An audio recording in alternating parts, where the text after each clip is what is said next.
आपको बताएं कि प्रोसिक्यूशन ने कहा कोहसार पुलिस ने फवाद चौधरी के खिलाफ मुकदमा दर्ज किया है, इसलिए मुलजिम की इस्लामाबाद मुंतकिली के लिए राहदारी रिमांड की जरूरत है।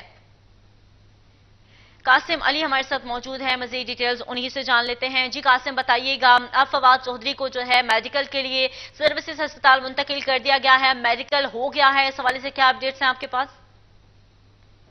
जी बिल्कुल, मैं इस वक्त मौजूद हूँ सर्विसेज अस्पताल के बाहर और सर्विसेज अस्पताल में अदालती हुक्म पर फवाद चौधरी को यहाँ पर मुंतकिल कर दिया गया है, जबकि पुलिस की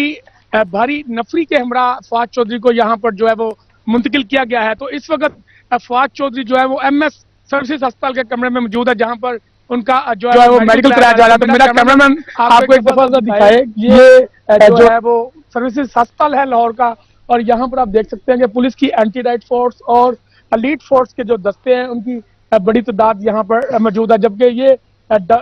विगो डालना जो है इस पे फवाद चौधरी को जो है वो यहाँ पर मुंतकिल किया गया है। तो सर्विसेज अस्पताल के अगर अंदर के हालात दिखा सके मेरा कैमरामैन, तो यहाँ पर जो मरीज हैं उनके लोहाइकिन का भी जो है वो रश लग चुका है और बड़ी तादाद में यहाँ पर शहरी जो है वो फवाद चौधरी को देखने के लिए पहुंचे हैं, जबकि पुलिस की जो